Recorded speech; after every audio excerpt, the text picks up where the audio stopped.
Hey everybody, how you doing? Down here. Down here. Yeah, hi, how you doing? Okay, I am Tekking's Finger. Nice to meet you, and today I'm going to be hosting the video. Yay for Tekking's Finger! Today's video is going to be about Leo, the captain of the 5th Fleet of the Straw Hat Grand Fleet. And Leo, as we all know, is the commander of the Tontata tribe, so we have a lot of stuff to talk. Wait, what are you doing? What are you get back here? Get back here, you freaking possession finger! No! No! Okay.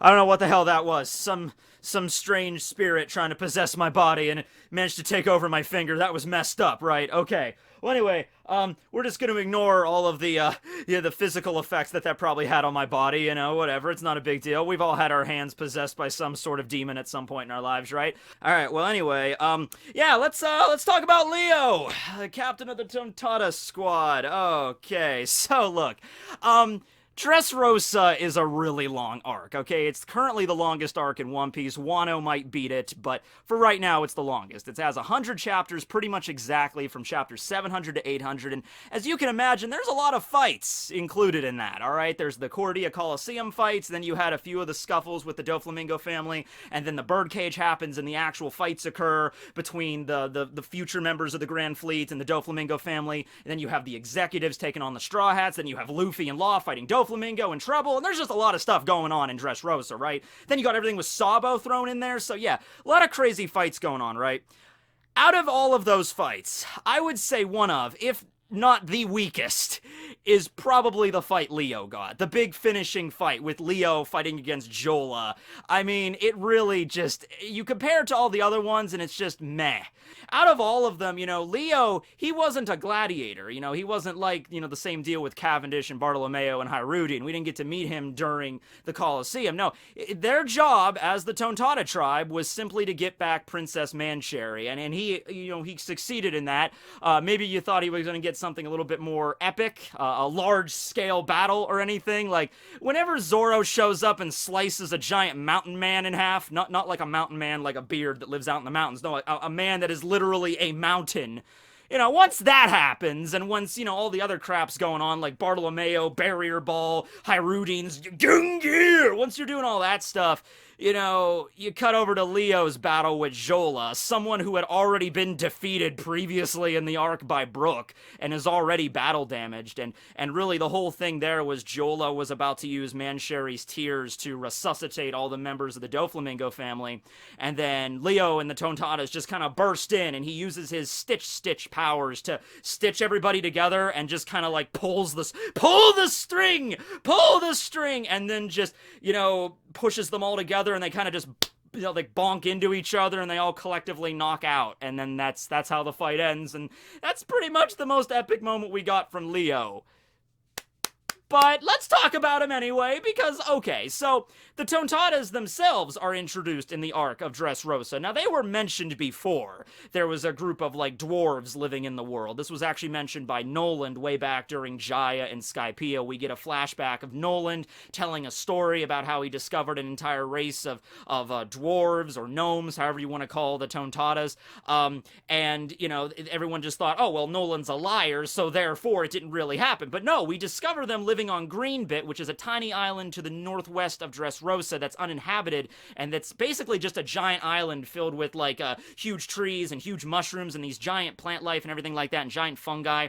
And underneath it, though, there's an entire, like, different world. Because the Tontatas are so much smaller than the average humans, you know, this island, which is already pretty big, might as well be the entire world to them. So they have an entire city under there, and they have a culture and everything seems to be going good for them. Oh, wait, no, it doesn't, because 900 years ago, when the first Doflamingo king was around, he enslaved them all to his own devices, so that was pretty horrible. Yeah, in the Tontata mythos, the original Doflamingo king, the one that, well, not Doflamingo, it wouldn't be the Doflamingo family, it'd be the Don Quixote family, I always mix that up, but the original Don Quixote king was like their devil, okay? And so Doflamingo, right where we're at right now, that's not much better than that. He's like the devil's great grandson,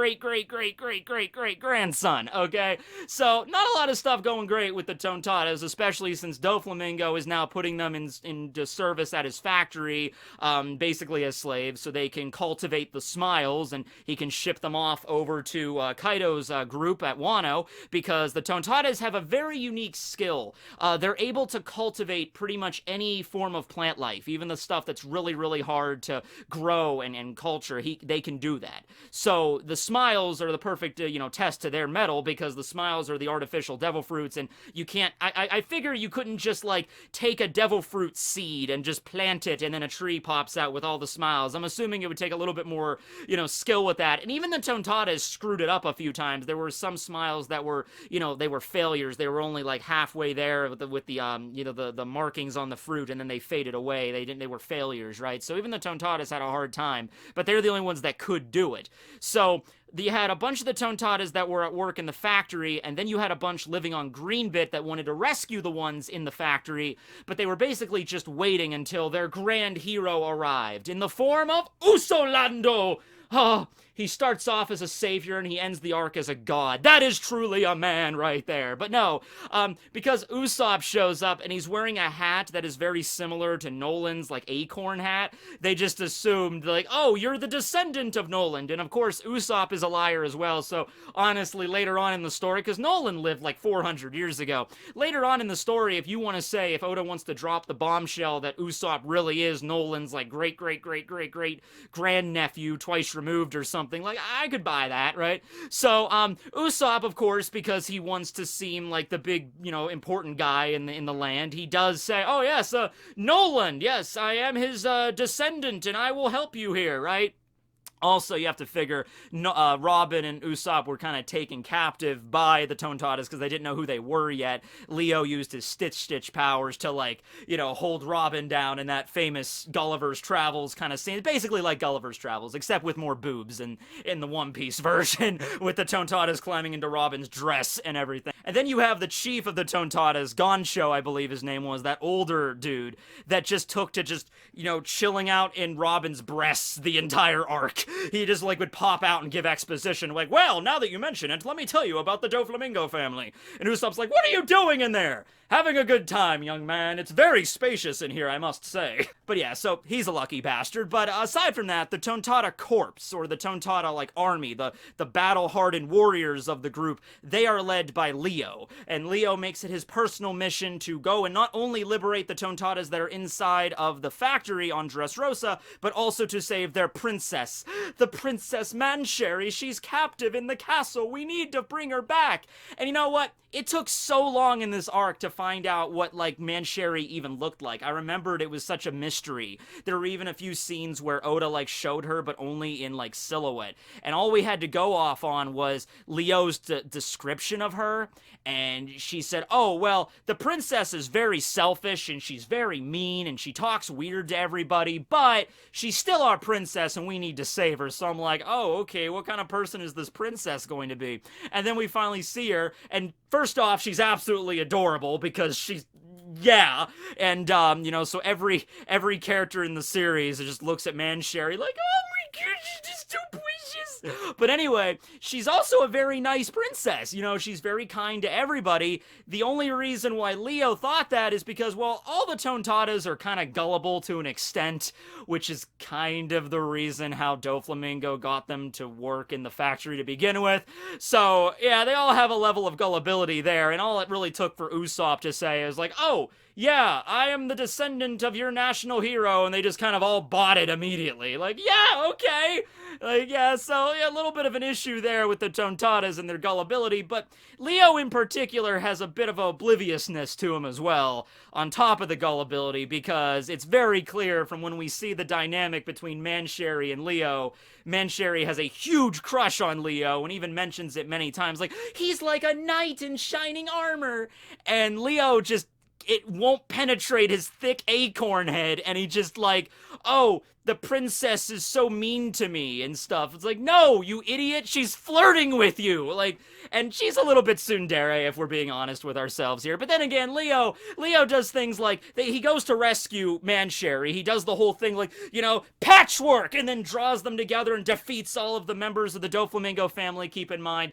Okay, Leo did technically defeat Jola, Machweiss, Laoji, and Derringer in one hit. Now, every one of that group except for Jola was passed out and unconscious at that point, but he still technically defeated them. But yeah, after he does all that, Mansherry's looking on in awe, like, he's like my knight. And Leo goes to grab her as she's falling, and, it's the epic moment where Leo grabs her, and what does Leo say? He's like, princess, have you gained weight? And so then Mansherry punches him in the face, like, how dare you, that was a moment and you ruined it. And after she kind of punches Leo's like, well, there you go with that mean personality again. And it's funny because Cobb and everybody else in the Tontata Corp, they already know, they're looking at that and they're like, dude, she obviously loves you. She obviously is flirting with you. Just take a hint for God's sake. But whatever. Anyway, Leo has the power of the Nui Nui no Mi, or the Stitch fruit, which is a rather interesting fruit when you really think about it, because in Dressrosa you had two devil fruits that both involved string in some way. You had Doflamingo's Ito Ito no Mi, quite literally just the string fruit, and then you had Leo's Nui Nui, or the Stitch fruit. It's a good example of a fruit that, it has the same basic, premise, it can control string, but one is more of a free-form ability to manipulate string, and another one is a specific aspect of string. So, in the case with Doflamingo, he has the ability to manipulate string however he wants.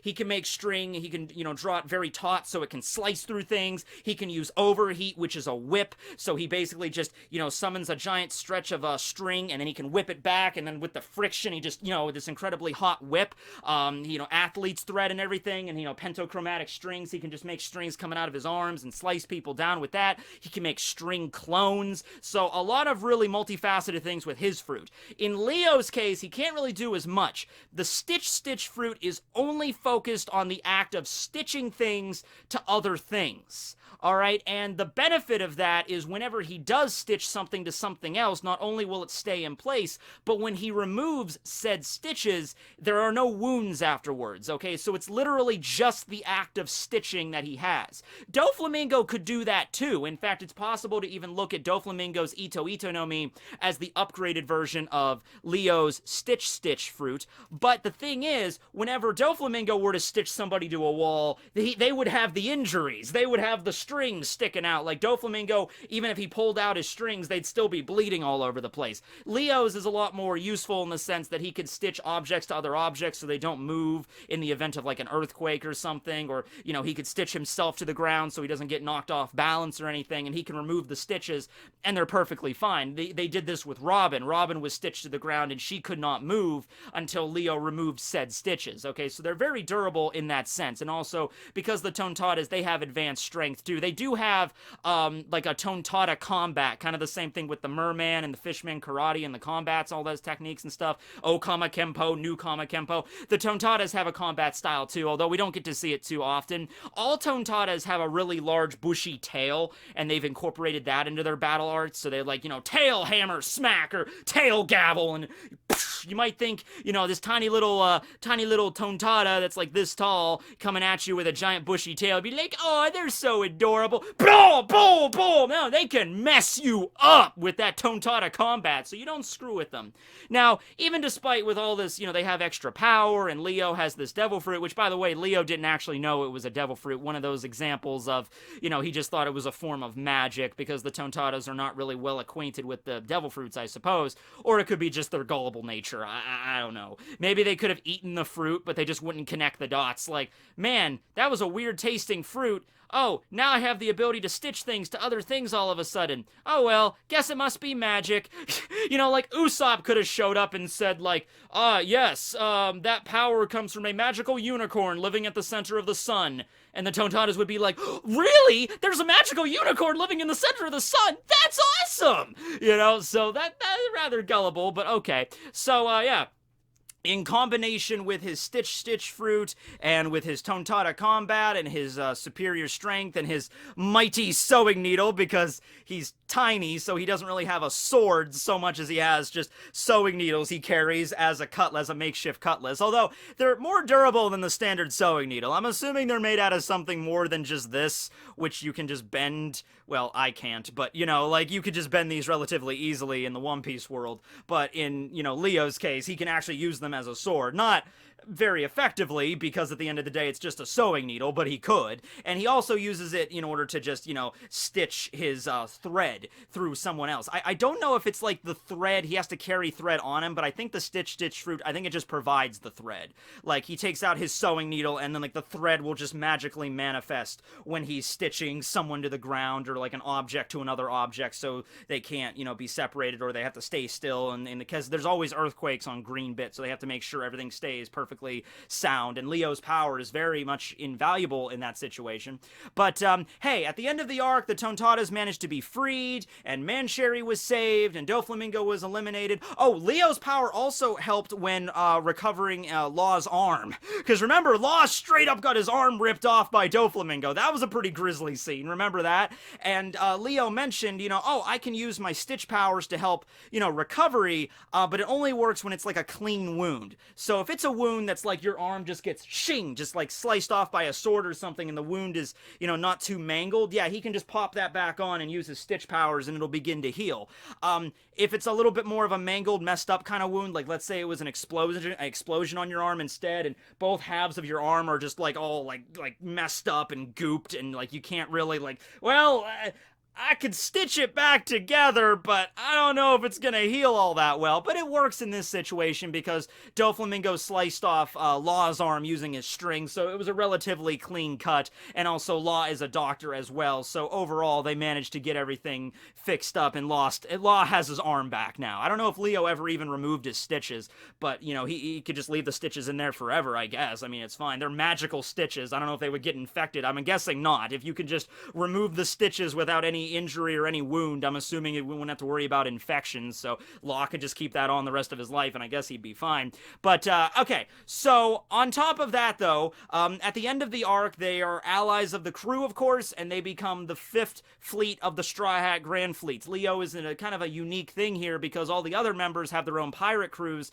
Leo, at this point, does not have his own pirate crew. They eventually do form the Tontata Pirates, and they even get their own ship called the Uso Land that was built by the citizens of Dressrosa as thanks for them, but they're a little bit different than the other fleets because they are permanently stationed in Dressrosa, while all the other ones are, I guess Sai is the Kano Kingdom, but, Cavendish and Bartolomeo and Hyrudine or Lumbus, they're all just regular pirate crews sailing the Grand Line, right? So, yeah, Sai, of course, has ties in the West Blue to the Kano Kingdom, which would definitely come in handy, and Leo is connected to Dressrosa. We later see Leo and Sai as well when they're going to the Reveries, so we see them as the escort ship for the Dressrosa vessel with King Riku and Viola and Rebecca on board, and I wish we would have got to see a scene with that, because it would have been really funny if, an enemy pirate ship is, waiting to capture the princesses and the royalty going to Reverie. I was like, no, there's the Dressrosa ship right there, and there's Viola, and there's Rebecca, and they go to attack it, and I think this did happen in the manga, except it was stopped by Kobe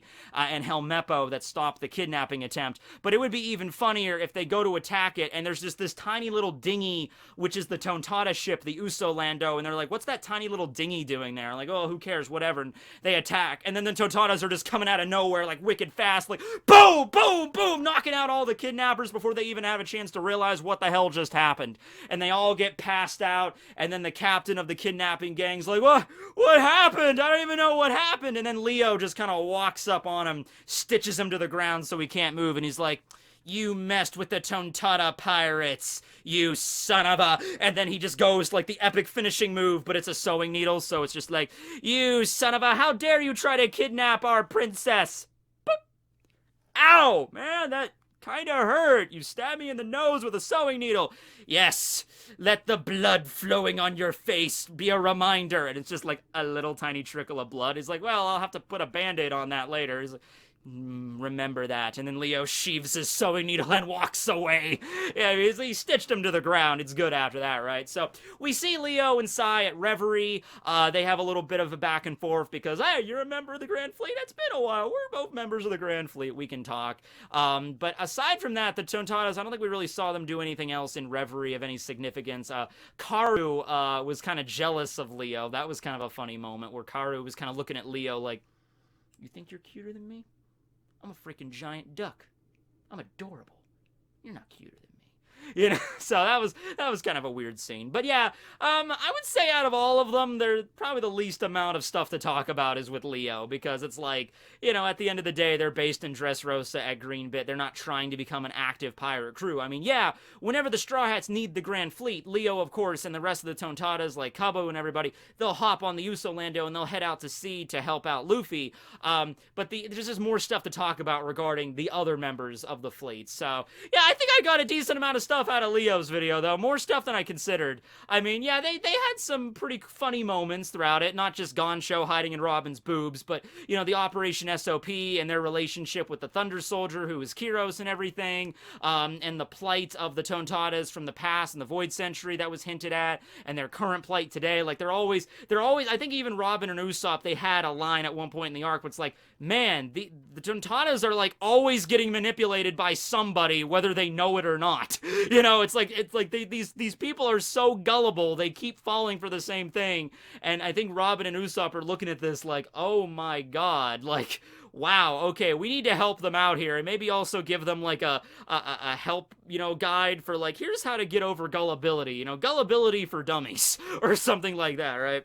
But anyway, Leo's an alright character. His fight wasn't that great, but I mean, there's no reason for me to really hate him, and his Devil Fruit was kind of cool, and it introduced the Tontattas, so alright, we'll just ride with that, and next time we see him, maybe Leo will get a big badass fight. Maybe he'll fight against one of the Yonko. Maybe it'll be freaking Leo against Kaido in the final battle. Hey, Kaido is this huge, giant, behemoth dragon, who is now Baby Blue, by the way, and then Leo is this tiny little guy. There's no way Kaido would be able to see him coming. You know, Leo comes in at the last minute, and there's that old story with a mythical Chinese dragon where they're almost invincible, except there's one scale on the Chinese dragon's hide that's upturned, that's like reversed, and that one scale is their weakness. Who better to find that one small weakness than a small little knight? Yep, like, actually, hold on, a small little knight like Leo. Yep. Leo's gonna take out Kaido. You heard it from me here first. Alright, thanks for watching, everybody. Tekking101 signing out. Before I go, though, I wanted to bring up an announcement. We have some new shirts in the store, courtesy of my fabulous artist, Tap, whose links are found below, as well as the link to the Teespring store. We have two new designs for you, kind of modified versions of the same design. We have the So Many Dragons design right here, and while we were in the middle of this design, it turned out that Kaido's actual color scheme got revealed in the cover art for Volume 92, so Tap, because they're awesome, made a secondary version of it, which is blue. So you can either get the reddish version that I've been using up till this point. This was a version that was first drawn by Brian Favre over on DeviantArt, and that was the one I used in a lot of my videos because I always like that color scheme. I'm honestly not a huge fan of the baby blue design, but if that's going to be the official color scheme, and by the way, we don't know 100% if that's going to be the official color scheme, okay? Remember Kuma's official color scheme? His jacket was orange back in the cover spreads, but it turned out to be brown later on. So the anime still could change it. They could change the color. Maybe if it was like a darker shade of blue, I would maybe be cool with it. But yeah, we got the two designs here. Now, we also had an original design I wanted that Tap drew, but we decided against it because there might be some copyright issue. I was reading up a little bit more on fair use and parody art and everything, and I decided that this design, if I slapped it on a t-shirt, might cause some problems later down the line.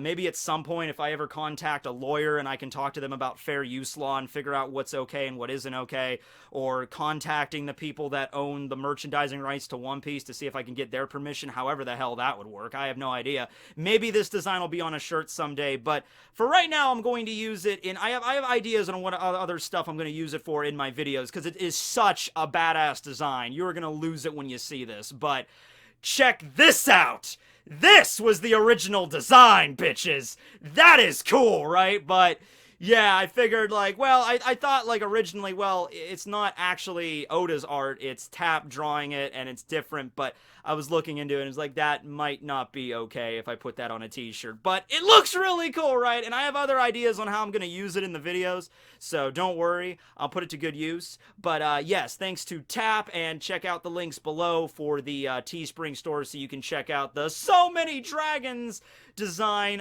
in either red or blue. So thanks for watching, everybody. This will be Tekking101 signing out. Oh, and I also have to roll the die. I have to roll the d6. Who are we talking about next? I'm not going to get up because I'm lazy. Let's just do this, because it always falls on the... 6. Who was 6? 6 was Hyrudine. We already did Hyrudine. All right, roll it again.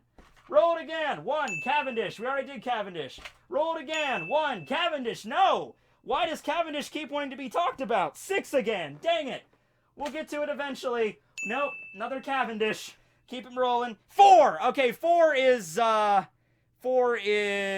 Ideo, right? Ideo and Bluegilly of the long leg tribe and the long arm tribe, respectively. Okay, and they're little, I think Abdul and Jeet were also on that crew as well, the XXX Gym Martial Artist Alliance. All right, so we'll be talking about them next time.